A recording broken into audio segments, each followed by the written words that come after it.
आज की ये छोटी सी मुलाकात जानकारी उन लोगों के लिए है जिनकी लाइफ में ये फ़िलॉसफ़ी है कि शराब आब नहीं आब ज़िंदगानी है, कि जिसके सामने आब हयात पानी है।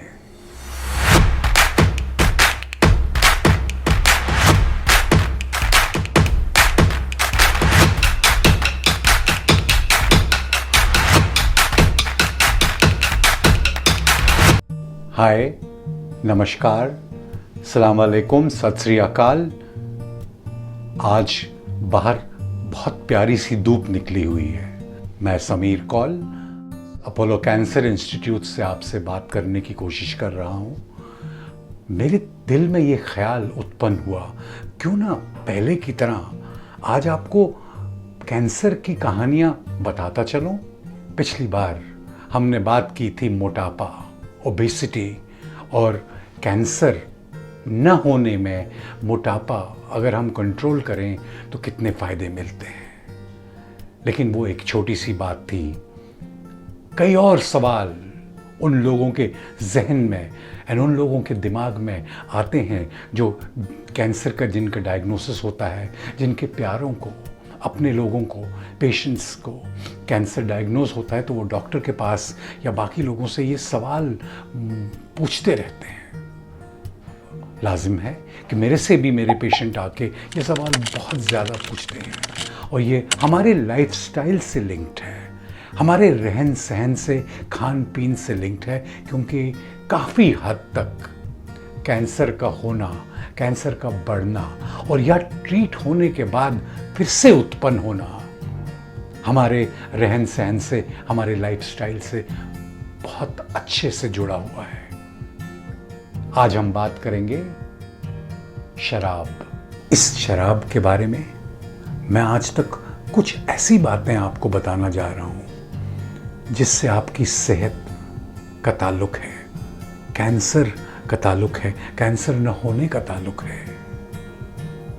क्योंकि ज़्यादातर हमारी समाज में इस किस्म के लोग भी देखने को मिलते हैं जिनकी फ़िलॉसफ़ी एक हद की है, इस बारे में भी एक हद की है कि जो गो हाथ को जुम्बिश नहीं, आंखों में तो दम है। गो हाथ को मैं हिला नहीं सकता अपने हाथ, बट आंखों से दिखता है अभी, रहने दो अभी सागरों मीना मेरे आगे। कि मतलब जिस हद तक की शराब नोशी करते हैं वो उनके लिए कितनी हानिकारक है। क्योंकि वक्तन फ़वक्तन एक फैमिली मेरे सामने बैठी रह के ये मेरे से सवाल पूछती कि डॉक्टर साहब इनको समझाइए कि ये घर में ना हमसे मांगते हैं शराब या बियर मांगते हैं, ये सब चीज़ें मांगते हैं, जो ये सब चीज़ें नोश करते हैं, तो क्या इनका क्या फ़र्क पड़ेगा कैंसर से, इनको डराइए। मैं डरा नहीं रहा आपको, मैं आपको जिस चीज़ें बताएं कि जो लोग अल्कोहल, शराब का सेवन करते हैं, इस्तेमाल करते हैं, उनकी ज़िंदगी में माउथ कैंसर, मुख का कैंसर, वॉइस बॉक्स का कैंसर, लैरिंक्स का कैंसर, इसोफेगस का कैंसर, फेरिंक्स का कैंसर, लंग का कैंसर, बावल का कैंसर, स्टमक का और बड़ी आंत का कैंसर, ब्रेस्ट का कैंसर और यूट्रस का कैंसर बहुत ज़्यादा पाया जाता है। कई लोग जो सालों साल पीते रहे हैं वो मेरे से पूछना चाहेंगे, और जो WHO है और international agency against cancer control है, उनके कुछ गाइडलाइंस हैं।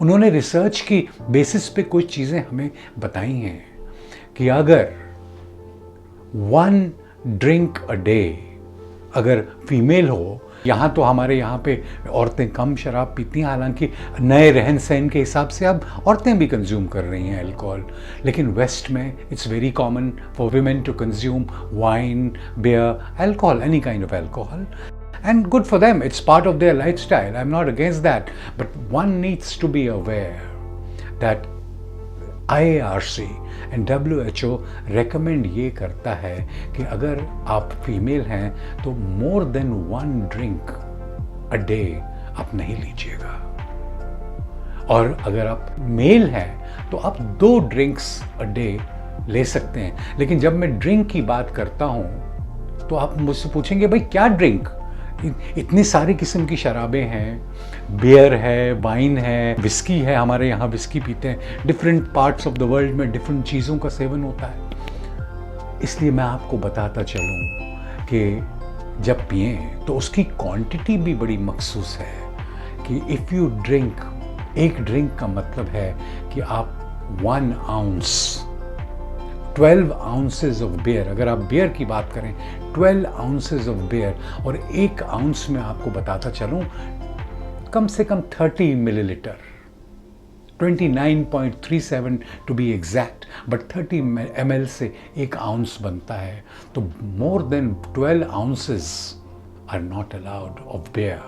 और अगर आप वाइन की बात करें 5 आउंसेस तक जा सकते हैं, क्योंकि उसमें अल्कोहल कंटेंट कम रहती है, तो इसलिए जो उससे डैमेज होता है थोड़ा कम होता है। और जो विस्की है, विस्की 43% प्रूफ अल्कोहल होती है, और up to 80 proof alcohol, not more than 1.5 ounces, not more than 60 ml। ये तो खैर मैं जनरल पॉपुलेशन की बात कर रहा हूँ, लेकिन अगर उनमें से कुछ लोग ऐसे हैं जो इन सारे कैंसर जिनका मैंने नाम लिया, अगर आप ऑलरेडी इसके पेशेंट हैं इनमें से किसी चीज़ के, तो मेरा तो ये आपको साफ साफ कहना है कि आप फिर अल्कोहल मत लीजिए ही मत।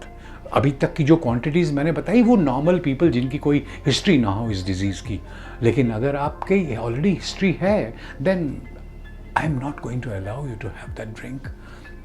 और आप बोले कि आपको क्या, अरे ये बड़ा इमोशनल मामला है भाई, आपकी जान का मामला है। How, why should I not be sentimental and emotional about you? It's about keeping you alive.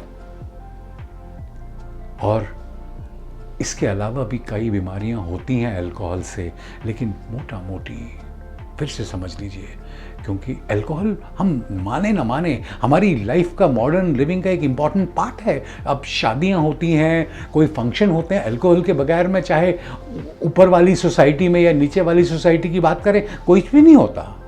It's become almost a part of our life. इसलिए आपको बताना ये मैंने ज़रूरी समझा कि अल्कोहल की लिमिट कीजिए, इसकी हद में रहिए, और बाकी रिस्क फैक्टर्स। और हाँ, अगर आप टबैको भी ले रहे हैं, मतलब सिगरेट भी पी रहे हैं, पान भी ले रहे हैं, और या आपको मोटापा भी है और उसके बाद में अल्कोहल भी ले रहे हैं, तो ये सब बढ़ जाता है चांस। ये एक दूसरे का हाथ पकड़ के ज़्यादा कैंसर प्रोड्यूस करने की बात होती है।